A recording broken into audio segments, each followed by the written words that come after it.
தெய்வசக்திக்கு ஆயத்தமாக தொடர்பு செய்வோம். அன்புடைய எங்கள் தகப்பனே, இதோ இந்த நேரத்திலே உம்முடைய வார்த்தைகளை கேட்பதற்காக, தியானிப்பதற்காக, உம்முடைய நாமத்தை நிமித்தம் இங்கே பூமிக்கு கூட்டியிருக்கிற உம்முடைய ஒவ்வொரு பிள்ளைகளையும் உம்முடைய கிருபையால் நிரப்பும். நாங்கள் கேட்க இருக்கிற வார்த்தைகளை ஆசீர்வதித்து உணர்வோம். கர்த்தாவை சொல்லும் அடையாளங்களை கேட்கிறோம். கர்த்தரை நாம் மகிமைப்படுவதாக. ஆமென். இன்றைய தினத்தில் நாம் நம்முடைய ஆலயத்தின் பாடகர் குழு மற்றும் வாலிப ஐக்கிய சங்கத்தின் ஆண்டு விழாவை நாம் கொண்டாடுகிறோம். அப்போ இந்த நாளில எதை பத்தி நம்ம பேசணும், இந்த லேடி செய்தியில நம்ம எதை பத்தி பேசணும் அப்படின்னு சொல்லும்போது, கர்த்தர் கொடுத்தது வாலிபத்தின் விசுவாசம். ஏன்னா நம்ம வாலிப பிள்ளைகள் நம்ம பார்க்கிறோம், அவங்க நம்ம வெளியுலகத்துக்கு போகும்போது வாலிப பிள்ளைகள் இருக்கக்கூடிய சோதனைகளையும் அந்த சோதனைகளை கையாள தெரியாம பிள்ளைங்க அதுக்கு உட்பட்டு அவங்க ஒரு தவறான பாதையில போறதையும் கடவுளுடைய வழிகளிலிருந்து விலகி போறதையும் நம்ம பார்க்கிறோம். அப்போ இந்த வாலிபத்தை விசுவாசம் அப்படிங்கிற தலைவர் கடவுள் எனக்கு கொடுத்தார். நம்முடைய வாலிப பிள்ளைகள் எப்படி இருக்கும், எல்லாவற்றுக்கும் மேலாக நம்முடைய வாலிப குழு மற்றும் வாலிப ஐக்கிய சங்கக்காரர்களுக்கு நம்முடைய உங்கள் அனைவரின் சார்பாக அவங்களுடைய ஆண்டுகளான வாழ்த்துக்களை தெரிவித்துக் கொள்வோம். கிறிஸ்தவர்களாகிய வாலிப பிள்ளைகள் எப்படி இருக்க வேண்டும் என்று 1 தீமோத்தேயு 4:12 ஏதாவது ஒரு வாலிபர் எடுத்து வாசிங்க. 1 தீமோத்தேயு 4:12.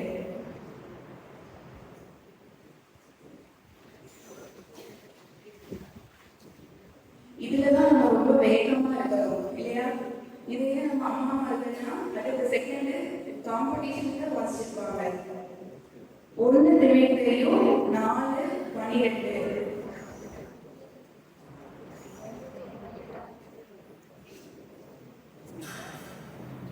சத்தமா வாசிங்க.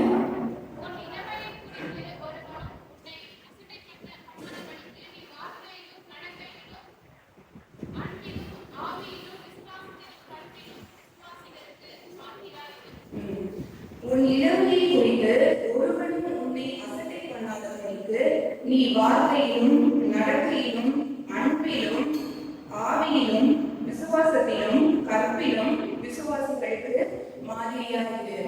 நம்ம எப்படி இருக்கணும்? வாலிப பிள்ளைகள் விசுவாசிகளுக்கு மாதிரியாக இருக்கணும். நம்ம மாதிரி எதை சொல்லுவோம், எக்ஸாம்பிள் அப்படின்னு எதை சொல்லுவோம், அவங்க அந்த விஷயம் அப்படி இருக்கு, அதை மாதிரி நீ நடந்துக்கோ அப்படின்னு சொல்றதுதான் நம்ம எக்ஸாம்பிள் மாதிரின்னு சொல்லுவோம். அப்போ நம்ம மாதிரியா இருக்கணும்னா நம்ம என்ன பண்ணணும்? முதல்ல நம்ம அப்படி நடந்து கொள்ளணும். ஸோ அதைதான் இந்த வசனத்தை கருத்து எனக்கு கொடுத்தாரு இன்றைய நாளில் பேசுறதுக்காக.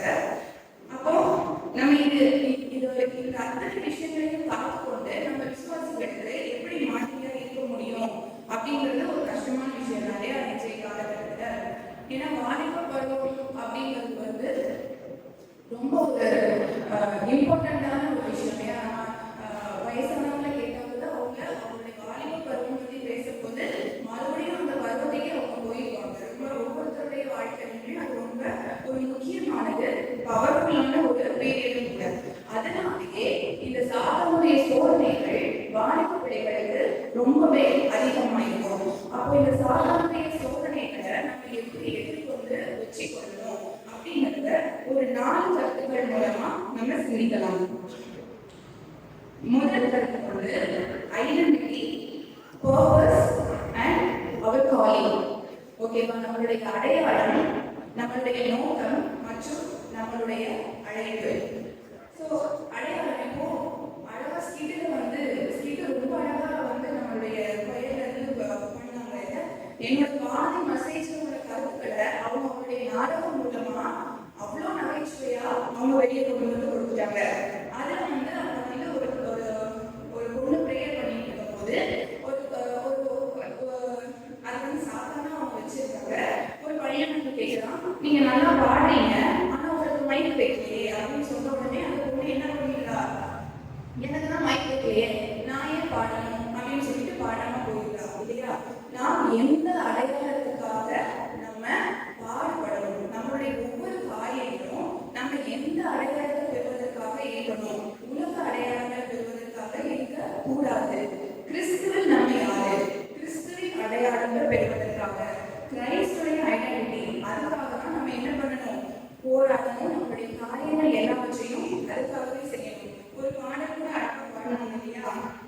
நான் யாருக்காக பாடுறேன்? என்னுடைய ஆண்டவருக்காக பாடுறேன். எனக்கு மைக் இருந்தாலும் பரவாயில்ல, இல்லைனாலும் பரவாயில்ல, யாரு கேட்டாலும் பரவாயில்ல, கேட்கலனாலும் பரவாயில்ல, என்னுடைய ஆண்டவருக்காக நான் பாடுறேன் இல்லையா? ஸோ ஐடென்டிட்டி வந்து உலகத்துல நமக்கு ஒரு ஐடென்டிட்டி கிடைக்கணும், இந்த உலக மக்கள்கிட்ட கிடைக்கணும் அப்படின்னு நினைக்காம நம்ம கிறிஸ்துவோடைய ஐடென்டிட்டிக்காக நம்ம போராடணும் இல்லையா? அண்ட் நம்ம வந்து கடவுள் யாருடைய சாயல படிச்சிருக்காரு? உங்ககிட்ட வந்து நீங்க யார் சாயல் கேட்டா என்ன சொல்லுவீங்க? அப்பா சாயல், அம்மா சாயல், இல்ல நம்மளுடைய கடவுள் யார் சாயல படிச்சிருக்காரு? அவருடைய சாயலை படைத்திருக்கிறார். கர்த்தனுடைய சாயல நம்மளை படைத்திருக்கிறார். எதுக்கு கர்த்தனுடைய சாயல் அவர் மனுஷனை படைச்சிருக்காரு? நான் அவருடைய சாயல்ல படைக்கப்பட்ட அவருடைய பிள்ளைகள் நாம் ஒவ்வொருவரும் குணத்தையும் நம்மளுடைய நடத்தையையும் அவர் பிரதிபலிக்கணும் அப்படிங்கிறதுக்காகவே கடவுள் அவருடைய சாயல்ல நம்ம படைச்சிருக்காரு. அதுக்கப்புறம் நம்மளுடைய நோக்கம், நம்ம எரேமியா 1:5 வாசிக்கிறோம். என்ன சொல்லுகிறார் கடவுள்? தாயின் கருவை உருவாகும் முன்பே தேவன் நம்மை அறிந்திருக்கிறார் இல்லையா? இப்போ நம்ம இந்த இடத்துல இருக்கோம்னா அது நம்ம சும்மா இல்லை, நம்ம தாயின் கருவில உருவாகும் முன்பே கருவிலேயே தேவன் நம்மளை அறிந்து கொண்டு நமக்கான ஒரு நோக்கத்தை வைத்து நமக்கான ஒரு அழைப்பையும் வைத்து தான் அவரை நம்ம இந்த உலகத்துக்கு கொண்டு வர்றாங்க. ஸோ வாலிப பருவத்துல பிள்ளைகள் செய்யக்கூடிய முதல் காரியம் என்னவா இருக்கணும் அப்படின்னா, why I am here, நான் ஏன் இங்கே இருக்கிறேன், எனக்கான நோக்கம் என்ன அப்படின்றதையும் கடவுள் எனக்கான அழைப்பு என்ன வச்சிருக்காரு, இந்த ரெண்டையும் முதல்ல பிள்ளைங்க ஜெபத்தின் மூலமாக அறிந்து கொள்ள ஆசைப்படணும். அதுக்காக முயற்சிக்கணும். நம்முடைய நோக்கமும் அழைப்பும் என்னன்னு நம்ம அறிந்து கொள்ளக்கூடிய ஒரே வழி ஜெபம் மட்டுமே. சரியா? டெய்லி ப்ரேயர் பண்ணணும், டெய்லி பைபிள் வாசிக்கணும், கடவுள்கிட்ட பேசுங்க. நம்ம எவ்வளவு தூரம் வந்து கடவுள்கிட்ட ப்ரேயர் பண்ணணுமோ அப்போ நம்ம கூட ஆண்டவர் என்ன ஆரம்பிப்பார்? பேச ஆரம்பிப்பார். அதனால வாலிப பிள்ளைகள் முதலாவதாக செய்ய வேண்டிய காரியம் ஜெபத்தின் மூலம் அவர்களுக்கான நோக்கம், கடவுளுடைய நோக்கம் என்ன, அவர்களுக்கான அழைப்பு என்ன, இந்த ரெண்டையும் அவங்க அறிந்து கொள்வதற்கு அவங்க ஃபர்ஸ்ட் வந்து முயற்சி செய்யணும். சரி, இப்போ நான் இந்த நோக்கத்தையும் என்னுடைய அழைப்பையும் நான் தெரிஞ்சுக்கிட்டேன் ஜெபத்தின் மூலமா. அதனால என்ன ஆகும் அப்படின்னா, அதனால நம்மின் மூலம் இந்த உலகத்துல மாறுதல் ஏற்படும். நம்ம அந்த உலகம் உங்களை சுத்தி இருக்கக்கூடிய ஒரு மனிதராக கூட இருக்கலாம். ஆனா நீங்க உங்களுடைய அழைப்பை தெரிஞ்சு கொண்டு அதுக்காக நீங்க உழைக்கும் போது இந்த உலகத்துல நம்மளால மாற்றங்களை கொண்டு வர முடியும், கடவுளுக்கான மாற்றங்களை கொண்டு வர முடியும். ஸோ ஃபர்ஸ்ட் வந்து நம்மளுடைய சாயல், நோக்கம் மற்றும் அழைப்பு இதை தெரிந்து கொள்ளணும். ரெண்டாவது வாலிப பிள்ளைகள் சிந்திக்க வேண்டியது அவங்களுடைய ரிலேஷன்ஷிப் பத்தி. சரியா? ஸோ ரிலேஷன்ஷிப்பை நம்ம வந்து ரெண்டா பிரிக்கலாம். ஃபர்ஸ்ட் வந்து ஃபேமிலி, அடுத்தது வந்து ரொம்ப இம்பார்ட்டண்டா இப்போ நம்ம வாலிப பிள்ளைகள் யாருக்கு இம்பார்ட்டன்ஸ் கொடுப்பாங்க? அவங்களுடைய ஃப்ரெண்ட்ஸுக்கு. சரியா? ஸோ ஃபேமிலி பத்தி வாசிக்கும் போது கொலோசியர் 3:20 சொல்றாங்க, பிள்ளைகளே உங்கள் பெற்றோருக்கு எல்லா காரியத்தையும் கீழ்ப்படியுங்கள் அப்படின்னு மட்டும் சொல்லிட்டு நிறுத்தல. அப்புறம் என்ன சொல்றாங்க? இது கர்த்தருக்கு பிரியமானது. இல்ல எவ்வளவு ஈஸியா நம்ம கர்த்தருக்கு பிரியமான பிள்ளைகளா மாறிடலாம். நம்மளுடைய பெற்றோருக்கு எல்லா விதமான காரியங்களையும் கீழ்ப்படியதன் மூலமா நம்ம கர்த்தருக்கு பிரியமான பிள்ளைகளா மாறிடலாம். இப்போ நம்மளை சுத்தி இருக்கிறவங்க, நம்ம ஃப்ரெண்ட்ஸ் இடத்துலயே இவன் தான் என்னோட பெஸ்ட் ஃப்ரெண்ட், இவன் தான் என்னோட பெஸ்ட் ஃப்ரெண்ட்னு சொல்லும்போது எவ்வளவு ஹாப்பியா இருக்கும், நமக்கு ரொம்ப சந்தோஷமா இருக்கும்ல. அதே வார்த்தையை நம்மளை படைத்த நம்மளுடைய ஆண்டவர் வாயிலிருந்து she is my best அப்படின்னு, he is my best, இவன் எனக்கு பிரியமானவன் சொல்லும்போது எவ்வளவு அற்புதமா இருக்கும் இல்லையா? அதனால நம்ம அதுக்காக தான் நம்ம என்ன பண்ணணும்? நம்ம ப்ரையாரிட்டைஸ் பண்ணி அதுக்காக உழைக்கணும். அதனால குடும்பத்துல பெற்றோர்கள் சொல்றத பிள்ளைங்க கேட்கணும். எது சொன்னாலும் எதுக்கு பேசாம அவங்க சொல்லக்கூடிய காரியங்கள் நமக்கு கஷ்டமா இருந்தாலும் அதை நம்ம செய்ய முயற்சிக்கணும். டெய்லி பைபிள் படிக்க சொல்லும்போது சில பிள்ளைங்க என்ன பண்ணுவாங்க? கஷ்டப்படுவாங்க, கோபம் வரும். கோயிலுக்கு வர சொல்லும்போது, ஆலயத்துக்கு வர சொல்லும் போது அவங்களுக்கு என்ன கஷ்டமா இருக்கும். அதெல்லாம் நம்மளுடைய நல்லதுக்காக தான் சொல்றாங்க. நமக்கு கொடுக்கப்பட்டது இது. நம்முடைய முதல் கட்டளை என்னவா இருக்கு? தகப்பனையும் தாயும் மனித நலன் தான் இருக்கு. அதை நம்ம முதல்ல பண்ணணும். ஒரு வாலிப பருவத்துல கண்டிப்பாக நம்ம நம்மளுடைய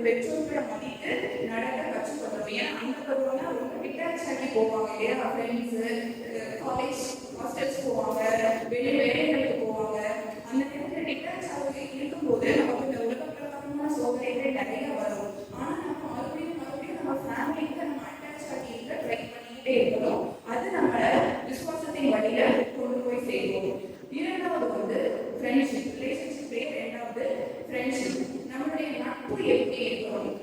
இல்ல நம்ம யாரையும் பார்க்கும் போதே இங்க நல்லவங்க கேட்கறவங்க அப்படின்னு சொல்ல முடியாது. அதுவும் வாலிப பிள்ளைகளுக்கு அவங்க ஃப்ரெண்ட்ஸ் பத்தி பேசினா ஏதாவது தப்பா சொல்லிட்டா என்ன வரும்? அதிகமாக கோபம் வரும். நட்புகள் இருக்க வேண்டும். அந்த நட்பு எப்படி இருக்கணும் அப்படின்னா, தானியல் மற்றும் அவருடைய நண்பர்களுக்கு இடையே இருந்துச்சு பார்த்தீங்களா, அந்த மாதிரியான நட்பு தான் நம்மளுடைய வாலிப பருவத்தில் இருக்கிற பிள்ளைகளுக்கு இருக்கணும். அது நம்மளை சுற்றி இருக்கிற அந்த நட்பு நம்முடைய விசுவாசத்தையும் ஆன்மீகத்திலையும் வளர்க்கக்கூடிய நட்பா இருக்கணும். ஏதாவது ஒரு நேரத்துல மனித விலகிட்டதுல நம்ம கொஞ்சம் அந்த விசுவாச பாதையை விட்டு விளக்குற மாதிரி இருந்தாலும் நம்மளை சுற்றி இருக்கிற அந்த நட்பு என்ன பண்ணணும்? நம்மளை இழந்து பிடிக்கணும். இது தப்பு, நீ கடவுளுடைய பாதையிலிருந்து விலகி போற அப்படிங்கிற மாதிரி ஒரு விசுவாசத்திற்கான நட்புகளை நம்ம வளர்த்துக்கணும். இப்போ நாடகத்துல அழகா சொன்னாங்க இல்லையா, அந்த பையன் ரொம்ப அழகா நடிச்சிருந்தாங்க. சாதாரண எப்படி இருக்கும்? பெருசா 2 கொண்டு வச்சு பல்லெல்லாம் 2 கிலோமீட்டருக்கு நீண்டு இருக்காது. அழகா பேண்ட் ஷர்ட் போட்டு வாட்ச் போட்டு டிப்டாப்பா தான் வரும் சாத்தான், இல்லையா? நம்மளை சுற்றி நிறைய சாத்தான்கள் இருக்கு. நம்மளுடைய ஜபத்தின் மூலம் கடவுளை அறிவை பெற்று நம்ம அதை பிரித்தெடுக்க கற்றுக்கொண்டு விசுவாசத்தையும் ஆன்மீகத்தையும் வளர்க்கக்கூடிய நல்ல நட்புகளை மட்டும் நம்ம பெரியது. மூன்றாவது இந்த மாடர்னைஸ்ட் வேர்ல்டுல எப்படி நம்மளுடைய நம்பிக்கையை நம்ம காத்துக்கொள்ளணும்? ரொம்ப டிஃபிகல்ட் இல்ல. வெளியே எங்க போனாலும் நம்ம பார்க்கறது சோதனைகள் தான் இல்ல. அதுவும் இல்லாம கையிலே நம்ம ஓபன் பண்ணாலே யூடியூப் இருக்கு, இன்ஸ்டாகிராம் இருக்கு. ஒரு ஷார்ட்ஸ் பார்ப்போம் அப்படின்னு ஸ்வைப் பண்ண ஆரம்பிச்சா ½ போயிருக்கு இல்லையா? ஸோ வாலிப பிள்ளைகளுக்கு இருக்கக்கூடிய ஒரு மிகப்பெரிய சிக்கல் கஷ்டம் என்ன அப்படின்னா, இந்த மாடர்னைஸ்ட் வேர்ல்டுல எப்படி விசுவாசத்தோட இருக்கிறது அப்படின்னு. அதுக்கு நம்ம கூட இருக்கிறவங்க இந்த சோசியல் மீடியா ப்ரெஷர் எல்லாவற்றையும் நம்ம எப்படி வச்சுக்கொள்ள முடியும்? மறுபடியும் ஜபத்தின் மூலமாக மட்டுமே. சரியா? அப்போ நம்ம இதை எப்படி பண்றது? இப்போ நம்ம ஒரு பைபிள் படிக்க உட்காரணும், போன்ல ஒரு நோட்டிபிகேஷன் வருது, எடுக்காம இருக்க முடியுமா? நம்மளால முடியாது. என்னன்னு பார்ப்போம், பார்க்குற மாதிரி தான் இருக்கு. ஒரு 1/2 மணி நேரம் அப்படி எப்படி இன்ஸ்டாகிராம் அதெல்லாம் போகணும்னு தெரியாது. ஒரு 1/2 மணி நேரம் போயிடும் இல்லையா? ஸோ ஃபோன் யூசேஜை நம்ம என்ன பண்ணணும்? ஃபர்ஸ்ட் கம்மி பண்ணணும். ஃபோனை நம்ம எடுக்கணும்னு எனக்கு தோணுதா? நான் அதை பர்பஸ்க்காக எடுக்கிறதா இல்லைன்னா எவ்வளோ ப்ரெஷருக்காக எடுக்கிறதுனால ஒரு நிமிஷம் நம்ம யோசிச்சு பார்த்தோம் அப்படின்னு. ப்ரெஷருக்காகனா அது வேண்டாம். ஒரு 2 டைம் நமக்கு அது என்னவா இருக்கும்? கஷ்டமா இருக்கும். ஆனா அதுக்கப்புறம் நமக்கு அது ஈஸியா அந்த ஒரு டெம்ப்டேஷனை ஓவர் கம் பண்ண நமக்கு பழகிடும். ஸோ பிள்ளைகள் எதுக்கு முக்கியத்துவம் கொடுக்கணுங்கிறத நம்ம புரிந்து கொள்ளணும். இன்னொரு முக்கியமான விஷயம் என்ன அப்படின்னா, பிள்ளைகள் தங்களை ஆன்லைன் காரியங்கள்ல ரொம்ப ஈடுபடுத்திக் கொள்ளணும். சரியா? நேற்றெல்லாம் நைட் வரைக்கும் சின்ன பிள்ளைங்க கூட 10 மணி 11 மணி வரைக்கும் இருந்தாங்க. இப்போ ஆலயத்துக்கு வரலன்னா அவங்க வீட்டுல மிச்ச பிள்ளைங்க என்ன பண்ணிட்டு இருக்கலாம்? விளையாடிப்பாங்க, அப்படின்னா டிவி பார்த்துட்டு இருக்கலாம், ஏதோ ஒரு காரியம். ஆனா அந்த சின்ன பிள்ளைங்க ஆலயத்துக்கு கடவுளுக்காக வேலை செய்யும்போது கடவுள் எவ்வளவு சந்தோஷப்பட்டிருப்பாரு இல்லையா? அதனால நம்ம இந்த உலக காரியங்கள்ல இருந்து அந்த சோதனைகள்ல இருந்து தப்பிக்கிறதுக்கு நம்ம நம்முடைய ஆலய காரியங்கள்ல நம்ம முழுவதுமாக நம்ம ஈடுபடுத்திக்கிறோம். நம்மளுடைய கிறிஸ்துவ சபைகள்ல இருக்க ஒரு முக்கியமான வரப்பிரசாதம் என்ன தெரியுமா? இந்த கொயர் தான். இல்ல எங்கேயாவது நம்ம பார்த்துக்கோமா? இப்படி தனியா ஒரு கொயரை வச்சு அதுல சின்ன பிள்ளைங்களையும் வாலிப பிள்ளைகளையும் சேர்த்து பாட வச்சு இல்ல. அது நம்ம கிறிஸ்தவ சபையில இருக்கிற ஒரு ஸ்பெஷாலிட்டி. பிள்ளைங்க எல்லாரும் ஆலய காரியங்கள்ல அவங்க முன்ன கலந்துக்கணும். நம்ம கருத்து நமக்கு நிறைய திறமைகளை கொடுத்துருப்பாரு இல்லையா? நம்ம பேசுறதுக்கே காரணம் என்ன? கர்த்தர் தான். ஸோ அவர் நமக்கு கொடுத்த திறமைகளை முதல்ல நம்ம என்ன பண்ணணும்? அவருக்காக பயன்படுத்தணும். அவர் அதை பலமடங்காக்கி கொடுப்பாரு இல்லையா? நம்ம வசனத்துல பார்க்கிறோம்ல, உள்ளவனுக்கு கொடுக்கப்படும், இல்லாதவனிடமிருந்து உள்ளதும் எடுக்கப்படும். நம்ம கடவுள் நம்ம திறமைகளை தந்திருக்காரு. முதல்ல அதை அவருக்காக யூஸ் பண்ணுங்க. அவர் பாடகர் கூட நீங்க சேர்ந்து ஞாயிற்றுக்கிழமை எவ்வளவு ஒரு இன்பமா இருக்கும். அது வாலிப ஐக்கிய சங்கங்கள்ல வந்து நம்ம பார்ட்டிசிபேட் பண்ணலாம். யூத் ரெலவேஸ் நிறைய இருக்கு. ஸோ இந்த மாதிரி வாலிப பிள்ளைகள் அவங்களுக்கான காரியங்கள் என்ன, கடவுளுக்குள்ள நம்மளை இணைக்கக்கூடிய காரியங்கள் என்னன்னு அவங்க தேடி போய் அதில் போய் இன்வால்வ் ஆகிறது மூலமா இந்த மாடர்னைஸ்ட் வேர்ல்டுல அவங்களுக்கு அந்த social media pressure, outside world ப்ரெஷரை அவங்க ஈஸியா ஃபீல் பண்ணி வெளியே வந்துடலாம். இன்னொன்று, நிறைய பிள்ளைகளுக்கு தோணலாம் இல்லையா, இன்ஃப்ளூயன்ஸ் அப்படிங்கிற வேர்டு கண்டிப்பா வாலிப பிள்ளைகள் எல்லாருக்குமே தெரியும். இன்ஃப்ளூயன்சர், சில பேருக்கு நான் கூட இன்ஃப்ளூயன்சர் ஆகணும் அப்படிங்கிற ஒரு ஆசை இருக்கு. ஆமா, கண்டிப்பா கிறிஸ்தவ பிள்ளைகள் எல்லாரும் இன்ஃப்ளூயன்சரா தான் ஆகணும். ஆனா சோசியல் மீடியா இன்ஃப்ளூயன்சரா ஆகக்கூடாது. நம்ம கடவுளுடைய இன்ஃப்ளூயன்சரா இருக்கணும், பாசிட்டிவிட்டியோடைய இன்ஃப்ளூயன்சர்ஸா இருக்கணும். ஓகேவா? நம்மளுடைய வாழ்க்கை மூலமா நம்ம கடவுளை தான் ஒவ்வொருத்தருக்கும் அறிவிக்கணுமே தவிர மிச்ச உலகமான காரியங்களுக்குள்ள நம்ம போகக்கூடாது. சரியா? அப்ப நம்ம யாருடைய இன்ஃப்ளூயன்சரா இருக்கணும்? கடவுளுடைய இன்ஃப்ளூயன்சரா இருக்கணும். அதுக்கப்புறம் ஹேண்ட்லிங் தி டெம்ப்டேஷன்ஸ், நமக்கு வரக்கூடிய சோதனைகளை கையாள தெரியணும். அது ரொம்பவே கஷ்டமான விஷயம் இல்லையா? ஏன்னா கிறிஸ்தவ பிள்ளைகள் எல்லாருக்குமே சாத்தான் என்ன பண்ணுவான்? சோதனைகளை கொடுப்பான். இப்போ யோகவே நம்ம பார்க்கிறோம். சாத்தான் கடவுளோட பெர்மிஷன் வாங்கிட்டு வந்து யோகவை எவ்வளவு சோதிக்கிறான் அப்படிங்கிறது. அதனால கிறிஸ்தவ பிள்ளைகளாக எல்லாருக்குமே சோதனை வந்து வரும். ஆனா இந்த சாத்தான் என்ன பண்ணுவான் தெரியுமா? ரொம்ப தந்திரமா இந்த பெரியவர்களுக்கு என்ன சோதனை வரும்? பண கஷ்டம், இல்லைன்னா மன கஷ்டம், ஏதாவது வரும். ஆனா இந்த சாத்தான் இந்த வாலிப பிள்ளைகளுக்கு கொடுக்கக்கூடிய சோதனை எப்படி இருக்கும் தெரியுமா? ரொம்ப இனிமையானதா இருக்குது.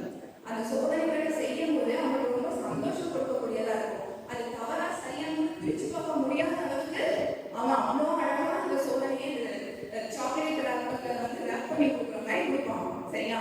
அப்போ நம்ம அந்த சோதனைகளை எப்படி நம்ம வந்து கையாளணும், நம்மளுடைய யூத்ஃபுல் டிசைர்ஸை எப்படி கையாளணும் அப்படின்னா, மறுபடியும் தெய்வம் சொல்லுகிறது, கடவுளையும் விசுவாசமாக இருந்து ஆலய காரியங்களில் நம்மளை ஈடுபட்டு கொண்டு கடவுளுக்கும் நமக்குமான உறவை பலப்படுத்தி கொடுக்கிறதுனால மட்டுமே நம்மளால அந்த சோதனைகளை கடக்க முடியும் அப்படின்னு சொல்றோம். இந்த சாத்தான் வந்து வாலிப பிள்ளைகளை வந்து ரெண்டு விதத்துல சோதிப்பான். சரியா? ஒண்ணு வந்து நம்ம சுற்றி விழுந்தவர்களை நம்ம சுட்டி காட்டி நம்மளை சோதிக்க ட்ரை பண்ணுவான். இங்க பாருங்க, ஒண்ணு மாதிரி தான் அவ அது பண்றாங்க, நீ பண்ணா என்ன தப்பு அப்படின்னு நம்ம சுத்தி இருக்கிறவங்களை விழுந்தவர்களை காட்டி அவன் என்ன பண்ணுவான்? நம்மளையும் விழ வைக்க ட்ரை பண்ணுவான். ஆனா நம்மளுடைய ஆண்டவர் சங்கீதம் 98 நமக்கு என்ன சொல்றாரு? ஆயிரம் ஆயிரம்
பேர்களும் ரெண்டாவது விஷயத்துல என்ன பண்ணுவான்? நம்ம இருக்கோம் இல்லையா, மனிதர்கள் தானே மனிதர்களை இருக்கிற ஏதாவது ஒரு பாவம் பண்ணிருக்கோம். நம்ம சுட்டி காட்டி நம்மளுடைய விசுவாசத்தை குறைக்க அவன் முயற்சிப்பான். நீ இப்படி பண்ணிட்டல, அப்ப நீ எப்படி கடவுளுக்கு பிரியமானவனா இருக்க முடியும்? ஒண்ணு கடவுளுக்கு பிடிக்காது, அப்ப நம்ம பாவம் பண்ணிட்டோம், நம்ம கடவுளுக்கு பிடிக்காது அப்படிங்கிற மாதிரி ஒரு இலூஷனை நமக்குள்ள கொண்டு வர ட்ரை பண்ணுவான். ஆனா கடவுள் என்ன சொல்றாரு? நம்ம மார்க் 2:17 நம்முடைய இயேசு என்ன சொல்றாரு? நீதிமான்களை அல்ல பாவிகளையே அழைக்க வந்தேன். அப்போஸ்தலராக மாறிய பவுலை பத்தி நமக்கு தெரியும் இல்லையா? அவர் சவுலா இருக்கும்போது அவர் எதை மெயின் ஒர்க் பண்ணாரு?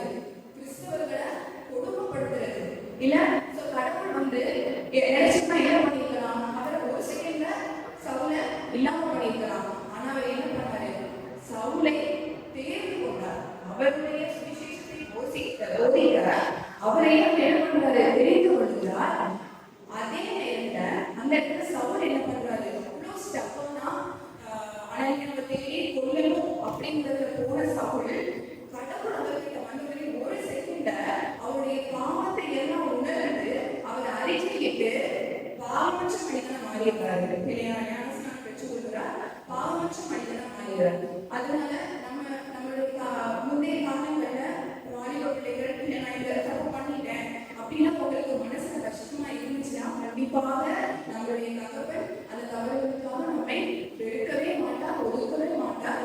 ஆனா அவர் விரும்புவதெல்லாம் என்ன, நம்ம அதை உணர்ந்து அதை அவர்கிட்ட அறிக்கையிட்டு நம்ம திரும்பி அவர்கிட்ட வரணும் தான். ஒரு பாடல் ரொம்ப எனக்கு அந்த பாடல் வரிகள் கேட்கும் போது அடியே அதோட திருந்திடா பாவிக்காய் அழுகிறார் வருந்திடா பிள்ளைக்காய் கலங்குகிறார். நம்ம கிடைச்ச ஆண்டவர் வந்து ஐயோ எனக்கு திருந்தவே மாட்டேங்கிறானே அப்படின்னு அவர் அழுகிறார். யோசிச்சு பாருங்க, நமக்கு முன்னாடி தெரியாத ஒருத்தர் அழும்போது நமக்கு ஆட்டோமேட்டிக்கா நம்மளுடைய கண்ணில் வரும், கண்ணீர் வரும். அப்படி இருக்கும்போது நம்ம கிடைச்ச நம்மளுடைய தகப்பனை நம்மளுடைய செய்திகளை அட வைக்கணும்னா நம்ம கண்டிப்பாக என்ன பண்ணணும், அதை யோசிக்கணும். அந்த தவறுகள் நம்ம செய்யக்கூடாது. பாவம் பண்ணியிருந்தாலும் அதை அறிக்கையிட்டு நம்ம மறுபடியும் கடவுளுக்கு நம்ம உடனே வளர்ப்படுத்திக் கொள்ள முயற்சி செய்யணும். நான்காவதாக ஃபர்ஸ்ட் வந்து நம்மளுடைய identity, purpose and calling. Second வந்து ரிலேஷன்ஷிப் எடுத்துக்கணும். மூணாவதா என்ன பார்த்தோம், இந்த மாடர்னைஸ்ட் வேர்ல்டுல எப்படி நம்ம விசுவாசத்தை நம்ம காத்துக்கொள்ளணும் அப்படிங்கிறத பார்த்தோம். நாலாவது வந்து நம்மளுடைய பர்சனல் அண்ட் ஸ்பிரிச்சுவல் க்ரோத்ல நம்ம வாலிப பிள்ளைகளுக்கு கண்டிப்பாக என்ன இருக்கணும், கவனம் இருக்கணும். அது மிகவும் முக்கியமான ஒன்று. இல்ல நம்ம வீட்டுல கூட பெரியவங்க சில நேரம் சொல்லுவாங்க, இப்போ அவங்க வயசாயிருக்கும், இவன் அவனுடைய இளமை காலத்துல எப்படி இருந்தா நமக்கு தெரியாதா அப்படின்னு சொல்லுவாங்க. அதுக்காக தான் கர்த்தர் எனக்கு இந்த வசனத்தை கொடுத்தார், உங்களுடைய இளமையை குறித்து ஒருவரும் உன்னை அசட்டை பண்ணாத படிக்கு. அதனால அவருடைய இளமை காலம் தான் நமக்கும் சரி நம்மளோட சுற்றி இருக்கவங்களுக்கும் சரி கடைசி வரைக்கும் மைண்ட்ல பசுமரத்தாணியோட இருக்கக்கூடிய ஒன்று, சரியா?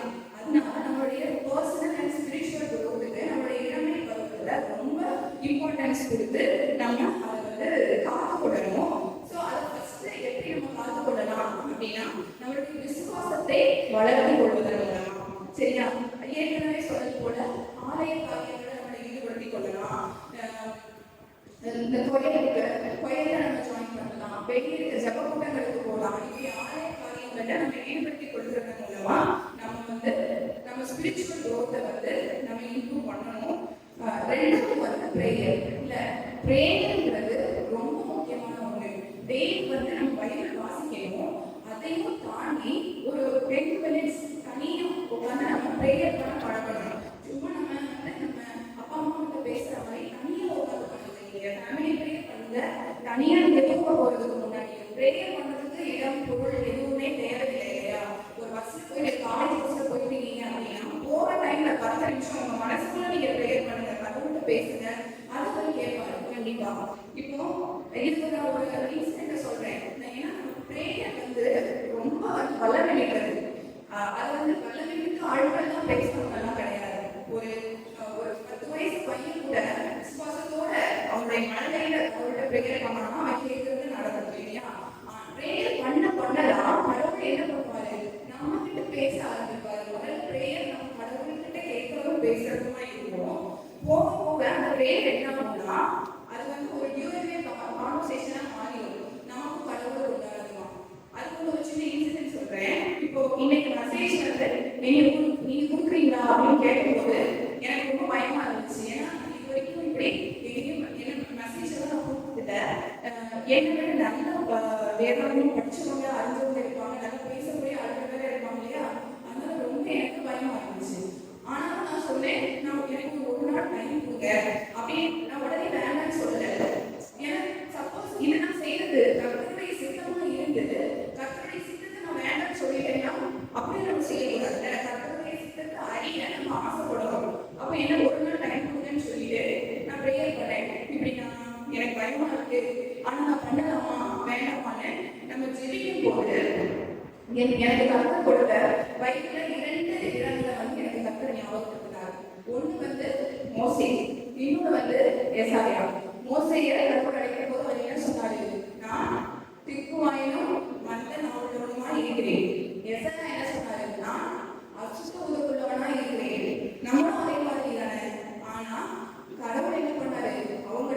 பண்றாங்க.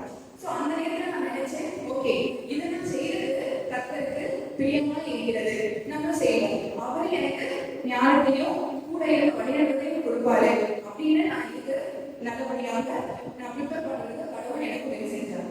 இதை நான் ஏன் சொல்றேன்னா, நம்மளுடைய அறிவினாலும் பிள்ளைகள் வந்து இளமை காலத்துல வெளியோட இன்ஃபுளுசஸ்னாலும் அவங்களுக்கு எல்லாம் தெரியும் அப்படின்ற மாதிரி ஒரு எண்ணத்தினாலும் சில விஷயங்களை ஸ்டார்ட் பண்ணிடுவாங்க.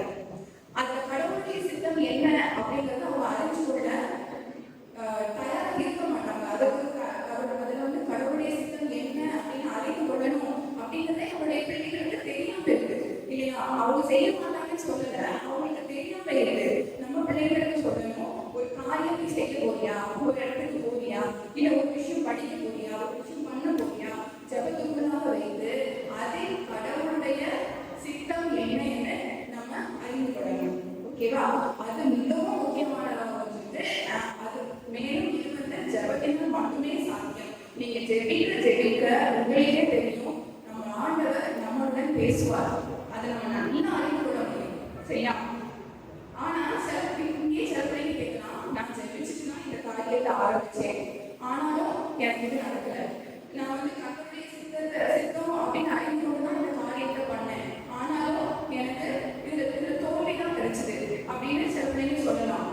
ஆனா தேவனுடைய பிள்ளைகள் அறிந்து கொள்ள வேண்டியது என்னன்னா, சில தோல்விகள் நல்லது, சில விஷயங்கள்ல நம்ம தோல்விகள் அடையணுமா அது நல்லது. அதுக்கு வந்து நம்முடைய வேதாகமத்துல 1 சாமுவேல் 4 நம்ம பார்க்கலாம். அது வந்து என்ன 1 சாமுவேல் 4:5 அதிகாரத்துல என்ன நடக்குது அப்படின்னா, நம்மளுடைய இஸ்ரவேலர்களுக்கும் பெலிஸ்தியர்களுக்கும் சண்டை வருது. சரியா? வாசிச்சுக்கும் விளம்பரம். இஸ்ரவேலர்களுக்கும் பெலிஸ்தியர்களுக்கும் சண்டை வருது. பெலிஸ்தியர்கள் இஸ்ரவேலர்களை என்ன பண்ணிருக்காங்க? முறியடிச்சிருக்காங்க. உன்னை இஸ்ரவேலர்கள் என்ன சொல்றாங்க? நம்ம போய் நம்ம தேவனுடைய பெட்டியை எடுத்துட்டு வருவோம், இந்த பாளையத்துக்கு நம்ம எடுத்துட்டு வருவோம். நம்மளுடைய தேவனுடைய பெட்டி நம்ம கிட்ட இருந்துச்சுன்னா நம்மளை யாராலையும் வின் பண்ண முடியாது அப்படின்னு எடுத்துட்டு வந்து கூட எடுத்துட்டு வராங்க. அந்த சத்தத்தெல்லாம் கேட்டு பெலிஸ்தியர்களை பயந்து போயிடுறாங்க. அவர்கள் தேவன் அவர்களுக்கு நடுவில் வந்தாரே நம்ம தோற்றுவோமே அப்படின்னு பயப்படுறாங்க. ஆனா அந்த இடத்துல என்ன நடக்குது? மறுபடியும் இஸ்ரவேலர்கள் பெலிஸ்தியர்களால் முறியடிக்கப்படுகிறார்கள். கர்த்தர் நினைச்சிருந்தா முடிஞ்சிருக்காதா அவங்களை வின் பண்ண வைக்க? ஆனா அந்த இடத்துல அவங்க தோற்று போறாங்க. அப்ப பெலிஸ்தியர்கள் என்ன பண்றாங்க? கடவுளுடைய பெட்டிய அவங்க அந்த எபனேசர்ல இருந்து அஸ்தோத்துக்கு அவங்க வழிபடுகிற தெய்வமாகிய அந்த தாவனுடைய ஆலயத்துல அந்த கப்பாவட்ட கொண்டு போய் வைக்கிறாங்க. முடிஞ்சது. அடுத்த நாள் காலையில வரும்போது என்ன இருக்கு? அந்த தாவனுடைய உருவ சிலை நம்மளுடைய தேவனுடைய பெட்டிக்கு முன்பாக முகம் குப்புற விழுந்து கிடந்தது. இது ஓகே, ஏதோ ஒரு குரூப்ல வந்து நினைச்சு அவங்க என்ன பண்ணாங்க? மறுபடியும் அவங்க இருக்கிற பழைய இடத்துல வச்சுட்டு போயிட்டாங்க. அடுத்த நாள் காலையில வந்து பார்க்குறாங்க, மறுபடியும் அந்த தாவனுடைய சிலை நம்முடைய தேவனுடைய பெட்டிக்கு முன்பாக தலை குப்புற விழுந்து கிடக்கிறது. அதனுடைய தலையும் அதனுடைய கைகளும் உடலில் இருந்து துண்டாக உடைந்து கிடந்தன. இதுதான் மகத்துவமான வெற்றியில நம்மளுடைய கர்த்தர் கிரகிக்க முடியாத காரியங்களை செய்யக்கூடியவர். அந்த இடத்துல தோல்வியை இஸ்ரவேல் மக்களுக்கு கொடுத்தாலும் அவருடைய அந்த மகிமை வல்லமையாக பெலிஸ்தியருடைய ஆலயத்துக்குள்ளேயே வெளிப்படும்படிக்கு அவர் அந்த தோல்வியை அனுமதிச்சிருக்காரு. அதனால வாலிப பிள்ளைகளே, உங்களுடைய வாழ்க்கையில ஏதாவது தோல்விகள் வந்துச்சுன்னா, ஏன்னா தோல்விகள் நல்லதான். நம்ம நிறைய கேள்வி கொடுக்கணும். பிள்ளைகள் ஒண்ணு தவறான முடிவெடுக்கிறாங்க, இல்லைன்னா தவறான வழிகள்ல போயிடுறாங்க. இந்த ரெண்டுமே வந்து தோல்விகளை ஏற்றுக்கொள்ள முடியாதனாலதான் நடக்குது. ஆனா நம்ம கிறிஸ்துவ பிள்ளைகள் தெரிந்து கொள்ள வேண்டியது, சில தோல்விகள் நல்லது. இது கடவுள் அனுமதித்ததால் மட்டுமே என்னுடைய வாழ்க்கையில வந்தது. ஏன் வந்துச்சுன்னா, கடவுளின் நோக்கம், அந்த கடவுளுடைய மகிமை என்னுடைய வாழ்க்கையில வெளிப்படும் நாள் வரும்பொழுது அவர் இதை விட ரெட்டிப்பான நன்மையை வந்து நம்மை ஆசீர்வதிப்பார். இது பிள்ளைங்க ஞாபகம் வச்சுட்டா எந்த விதமான தோல்விகளும் பிள்ளைகளை ஒண்ணுமே பண்ண முடியாது. 4வது செல்ஃப் கண்ட்ரோல். இது வந்து ரொம்பவே வந்து நம்முடைய பிள்ளைங்களுக்கு, வாலிப பிள்ளைகள் எல்லாருக்குமே ஏற்க வேண்டிய ஒன்று. ஆனா ரொம்ப கஷ்டமான ஒண்ணு கூட இல்ல செல்ஃப் கண்ட்ரோல் அப்படிங்கிற விஷயம். அப்போ இந்த கிறிஸ்தவ பிள்ளைகள் வந்து இதை எப்படி வந்து அவருடைய வழக்கமா கொண்டு வரலாம் அப்படின்னா நம்ம வந்து கடவுளுக்குள்ள விசுவாசமா இருக்கிறது மூலமாகவும் முக்கியமான ஒரு விஷயம் என்னன்னா இந்த இடத்துல நம்ம சொல்லணும், செல்ஃப் கண்ட்ரோல் வந்து ஈஸியா நம்ம வந்து அது வந்து பயம் காட்டின்னு கூட நம்ம சொல்லலாம். சரியா? ஏன்னா இப்போ வந்து சிசிடிவி கேமரா பயப்படுறாங்க அப்படித்தானே. ஆண்டவர் நமக்கு மேல பெரிய சிசிடிவி கேமரா இருக்காங்கிறது யாருக்குமே என்ன இருக்கிறதுல ஞாபகம் இருக்கிறதில்ல. ஆனா ஆண்டவர் யாரை பேசுறாரு தெரியுமா? என்னுடைய ஆண்டவர் என்னை எப்பொழுதும் பார்த்து கொண்டே இருக்கிறாருன்னு அவருடைய எந்த பிள்ளை நினைக்கிறோ அவர்தான் ஆண்டவர் என்ன பண்றாரு, ஆசையாக பேசுகிறார். அவங்களும் அந்த நோக்கம் இருக்கிறனால அவங்க என்ன பண்ணுவாங்க, அவங்களால தப்பே செய்ய முடியாது. இப்ப நம்ம அதை பார்த்துட்டே இருக்காருன்னா நம்மளால தப்பு செய்ய முடியுமா? முடியாது. கிறிஸ்தவ பிள்ளைகளுடைய மனதுல ஆழமாக பதிய வேண்டியது என்ன, நம்மளுடைய ஆண்டவர் என்னை எப்பொழுதும் பார்த்துக்கிட்டே இருக்காரு. நீங்க ஹாஸ்டல் போனாலும் சரி, வீட்டை விட்டு வெளியே போனாலும் சரி, அம்மா பார்க்காம இருப்பாங்க, அப்பா பார்க்காம இருப்பாங்க, யாருமே பார்க்காம இருப்பாங்க. ஆனா நம்மளுடைய ஆண்டவர் நம்மளை பார்த்து கொண்டே இருக்கிறாங்கிற எண்ணம் ஒவ்வொரு கிறிஸ்தவ வாலிப பிள்ளைகளுடைய மனதிலும் இருக்க வேண்டும். இதுவே அவங்க எல்லா விதமான சாதாரண சோதனைகளிலும் உலக நாட்டங்களிலும் அவங்கள தனிமைப்படுத்தி விசுவாசத்துக்குள்ள கிறிஸ்தவ பிள்ளைகளாக வளர்க்கறதுக்கு வெகுமாக உதவும். சரியா? ஸோ இது வந்து ஒரு நம்ம பைபிள்ல இருந்து ஒரு எக்ஸாம்பிள் பார்த்தோம்னா யார் பார்க்கலாம், யோசேப்பு இல்லையா? யோசேப்பை படிக்கும் போதே நம்ம என்ன பார்த்தோம், அவரு அழகும் சுந்தரமுள்ள ஒரு வாலிபனா இருந்தாரு. அப்போ அவரை வந்து வித்துருந்தாங்க, அவங்களுடைய குடும்பத்தை அவர் அடிமையா வித்துக்கிறாங்க. பட் கடவுளுடைய கிருபையால போத்திபார்கங்கள்ல அவருக்கு கிருபை கிடைச்சு அவரை அந்த வீட்டுக்கு அவர் வந்து மேற்பார்வையாளர் அதிபதியா வைக்கிறாரு. அப்போ இந்த போத்திபாருடைய மனைவி என்ன பண்றா, யோசேப்பை வந்து ஒரு தவறான கண்ணோட்டத்துல தப்பு செய்ய கூப்பிடுறான்.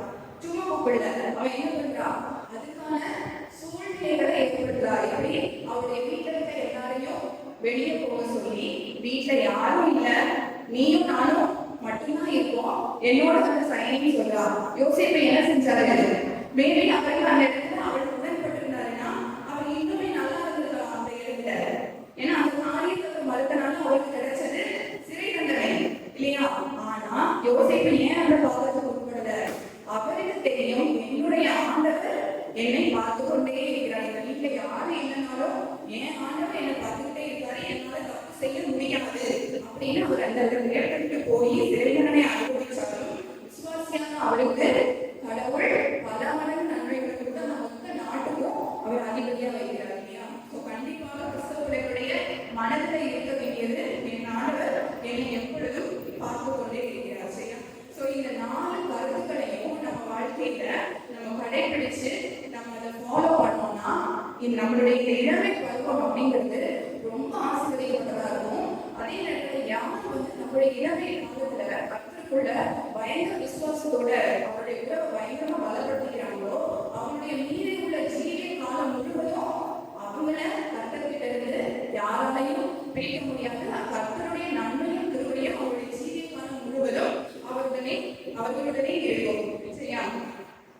ஸோ இறுதியாக வந்து எல்லாருமே தெரியும், நம்மளுடைய ஆண்டவருடைய அன்பு எல்லா சூழ்நிலையிலையும் நம்மகிட்ட இருக்கும், நம்மளை சுத்திதான் இருக்கும். நம்ம எல்லா விதமான சூழ்நிலைகளையும் நம்ம ஆண்டவர் வந்து நம்மை அன்பு செய்வார். ஆனா அதுக்கு நம்ம செய்ய வேண்டிய ஒரே ஒரு காரியம் என்னன்னா, அவருக்கான பிள்ளைகளாக நடந்து அவருக்குள்ள விசுவாசத்தோட இருக்கணும். இதை மட்டும் நம்ம பண்ணோம் அப்படின்னா எந்த விதமான சூழ்நிலையிலையும் நம்மளுடைய ஆண்டவருடைய அன்பு நம்மளுக்கு நீங்க அது ஒரு பாடலை பாடி நிறைவு செய்வோம்.